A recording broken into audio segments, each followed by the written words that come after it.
Hi ಎಲ್ರಿಗೂ ನಮಸ್ಕಾರ. ಬನ್ನಿ ಇವತ್ತು ಅವರೆಕಾಯಿ ಪಲ್ಯನ ಯಾವ ರೀತಿ ಮಾಡೋದಂತ ನೋಡ್ಕೊಂಡು ಬರೋಣ. ಯಾರೆಲ್ಲ ಫಸ್ಟ್ ಟೈಮ್ ನನ್ನ ಚಾನಲ್ನ ನೋಡ್ತಾ ಇದ್ದರೆ ಎಲ್ಲರೂ ಚಾನಲ್ನ ಸಬ್ಸ್ಕ್ರೈಬ್ ಮಾಡಿಕೊಂಡು ವಿಡಿಯೋನ ನೋಡಿ. ನಾನಿಲ್ಲಿ ಅವರೆಕಾಯಿನ ಚೆನ್ನಾಗಿ ಕಟ್ ಮಾಡಿ ಇಟ್ಕೊಂಡು ಅದಾದಮೇಲೆ ಒಂದು ಪಾತ್ರೆಯಲ್ಲಿ ನೀರು ಬಿಸಿ ಆದಮೇಲೆ ಅದಕ್ಕೆ ಅವರೆಕಾಯಿನ ಹಾಕಿ ಚೆನ್ನಾಗಿ ಕುದಿಸ್ಕೊಳ್ಬೇಕು.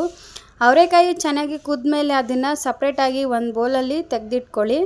ನೋಡಿ ಇವಾಗ ಚೆನ್ನಾಗಿ ಕುದಿಸ್ಕೊತಾ ಇದ್ದೀನಿ. ಸೊ ಇವಾಗ ಚೆನ್ನಾಗಿ ಕುದ್ದಿದೆ, ಸಾಫ್ಟ್ ಆಗಬೇಕು, ಅಲ್ಲಿವರೆಗೂ ಚೆನ್ನಾಗಿ ಕುದಿಸ್ಕೊಳ್ಳಿ. ಅದಾದಮೇಲೆ ನಾನಿಲ್ಲಿ ಒಗ್ಗರಣೆಗೆ ಈರುಳ್ಳಿ ಮತ್ತು ಮೆಣಸಿನ್ಕಾಯಿನ ಕಟ್ ಮಾಡಿ ಇಟ್ಕೊಂಡಿದ್ದೀನಿ. ಒಂದು ಪಾತ್ರೆಗೆ ಎಣ್ಣೆ ಹಾಕ್ಕೊಂಡು ಎಣ್ಣೆ ಬಿಸಿ ಆದಮೇಲೆ ಸಾಸಿವೆ, ಜೀರಿಗೆ ಮತ್ತು ಕರಿಬೇವಿದ್ದರೆ ಕರಿಬೇವನ್ನ ಹಾಕ್ಕೊಂಡು ಚೆನ್ನಾಗಿ ಫ್ರೈ ಮಾಡ್ಕೊಳ್ಳಿ. ಅದಾದಮೇಲೆ ಕಟ್ ಮಾಡಿ ಇಟ್ಕೊಂಡಿರೋ ಒಂದು ಈರುಳ್ಳಿನ ಮತ್ತು ಮೆಣಸಿನ್ಕಾಯಿನ ಹಾಕಿ ಚೆನ್ನಾಗಿ ಫ್ರೈ ಮಾಡ್ಕೊಳ್ಬೇಕು. ಈ ಥರ ನೀವು ಅವರೆಕಾಯಿನ ಪಲ್ಯ ಮಾಡಿಕೊಂಡು ಅನ್ನದ ಜೊತೆ, ದೋಸೆ, ಮುದ್ದೆ, ಚಪಾತಿ, ರೊಟ್ಟಿ ಎಲ್ಲದ್ರ ಜೊತೆನೂ ತಿನ್ಬೋದು, ತುಂಬಾ ಚೆನ್ನಾಗಿರುತ್ತೆ. ಇವಾಗ ನೋಡಿ ಈರುಳ್ಳಿ ಮತ್ತು ಮೆಣಸಿನ್ಕಾಯಿನ ಹಾಕ್ಕೊಂಡಿದ್ದೀನಿ. ಇದನ್ನು ಚೆನ್ನಾಗಿ ಮಿಕ್ಸ್ ಮಾಡಿಕೊಂಡು ಫ್ರೈ ಮಾಡ್ಕೊಳ್ಬೇಕು. ಲೋ ಫ್ಲೇಮಲ್ಲಿ ಇಟ್ಕೊಂಡು ಈರುಳ್ಳಿ ಚೆನ್ನಾಗಿ ಫ್ರೈ ಮಾಡಬೇಕು, ಅಲ್ಲಿವರೆಗೂ ಚೆನ್ನಾಗಿ ಫ್ರೈ ಮಾಡ್ಕೊಳ್ಳಿ. ಇವಾಗ ನೋಡಿ ಈರುಳ್ಳಿ ಎಲ್ಲ ಚೆನ್ನಾಗಿ ಫ್ರೈ ಆಗಿದೆ. ತುಂಬ ಸಿಂಪಲ್ಲಾಗಿ ನೀವು ಒಂದು 5 ನಿಮಿಷದಲ್ಲೇ ಈ ಪಲ್ಯನ ಮಾಡ್ಕೊಳ್ಬೋದು. ರೊಟ್ಟಿ ಜೊತೆ ಅಂತೂ ತುಂಬಾ ಚೆನ್ನಾಗಿರುತ್ತೆ. ಇವಾಗ ಎಲ್ಲನೂ ಫ್ರೈ ಆಗಿದೆ ನೋಡಿ. ಇವಾಗ ನಾವು ಇದಕ್ಕೆ ಅರಿಶಿನ ಪುಡಿನ ಹಾಕ್ಕೊಳ್ಳೋಣ. ನಾನಿವಾಗ ಒಂದು ಅರ್ಧ ಸ್ಪೂನಷ್ಟು ಅರಿಶಿನ ಪುಡಿ ಹಾಕ್ಕೊಂಡಿದ್ದೀನಿ. ನಾವು ಖಾರದ ಪುಡಿನ 1 ಸ್ಪೂನ್ ಹಾಕ್ಕೊಂಡ್ರೆ ಸಾಕು, ಯಾಕಂದರೆ ಮೆಣಸಿನ್ಕಾಯಿನ ಹಾಕ್ಕೊಂಡಿರ್ತೀವಲ್ವ, ಸೊ ಸ್ವಲ್ಪನೇ ಹಾಕ್ಕೊಳ್ಳಿ ಖಾರದ ಪುಡಿನ. ಅದಾದಮೇಲೆ ನಿಮಗೆ ಉಪ್ಪು ಹಾಕ್ಕೊಳ್ಳಿ ಎಷ್ಟು ಬೇಕಷ್ಟು. ನಾನಿಲ್ಲಿ 1 ಸ್ಪೂನ್ ಹಾಕ್ಕೊಂಡಿದ್ದೀನಿ. ಇವಾಗ ಎಲ್ಲನೂ ಚೆನ್ನಾಗಿ ಮಿಕ್ಸ್ ಮಾಡ್ಕೊಳ್ಳಿ. ಚೆನ್ನಾಗಿ ಎಲ್ಲ ಫ್ರೈ ಆಗಬೇಕು, ಅಲ್ಲಿವರೆಗೂ ಚೆನ್ನಾಗಿ ಮಿಕ್ಸ್ ಮಾಡ್ಕೊಳ್ಳಿ. ಇವಾಗ ಬೇಯಿಸಿಟ್ಕೊಂಡಿರೋ ಅವರೆಕಾಯಿನ ಇದರೊಳಗಡೆ ಹಾಕ್ಕೊಳ್ಬೇಕು. ನೋಡಿ ನಾನಿವಾಗ ಬೇಯಿಸಿಟ್ಕೊಂಡಿರೋ ಅವರೆಕಾಯಿನ ಇದರಲ್ಲಿ ಹಾಕ್ಕೊಂಡು ಮತ್ತೆ ಚೆನ್ನಾಗಿ ಮಿಕ್ಸ್ ಮಾಡ್ಕೊಳ್ಳಿ. ಸ್ಟವ್ನ ಲೋ ಫ್ಲೇಮಲ್ಲಿ ಇಟ್ಕೊಂಡು ಎಲ್ಲನೂ ಚೆನ್ನಾಗಿ ಮಿಕ್ಸ್ ಮಾಡ್ಕೊಳ್ಬೇಕು.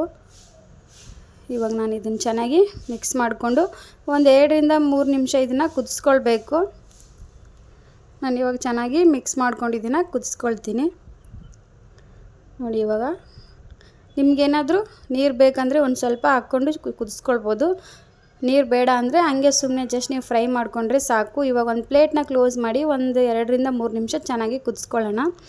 ನೋಡಿ ಇವಾಗ ನಾನು ಒಂದು 2ರಿಂದ 3 ನಿಮಿಷ ಚೆನ್ನಾಗಿ ಕುದಿಸ್ಕೊಂಡಿದ್ದೀನಿ. ನೋಡಿ ಇವಾಗ ಓಪನ್ ಮಾಡ್ಕೊಂಡಿದ್ದೀನಿ. ನೋಡಿ ಪಲ್ಯ ರೆಡಿ ಆಗ್ತಾಯಿದೆ. ಜಸ್ಟ್ ನೀವು ಒಂದು 2ರಿಂದ 3 ನಿಮಿಷ ಬೇಯಿಸ್ಕೊಂಡ್ರೆ ಸಾಕು, ರೆಡಿ ಆಗುತ್ತೆ. ಇವಾಗ ಒಂದು ಸ್ವಲ್ಪ ಶೇಂಗಾ ಪುಡಿ ಅಥವಾ ಕಡಲೆ ಬೀಜ ಪೌಡರ್ನ ಹಾಕ್ಕೊಳ್ತಾ ಇದ್ದೀನಿ. ಒಂದು 2ರಿಂದ 3 ಸ್ಪೂನ್ ಹಾಕ್ಕೊಂಡು ಇದನ್ನು ಚೆನ್ನಾಗಿ ಮಿಕ್ಸ್ ಮಾಡ್ಕೊಳ್ಳಿ.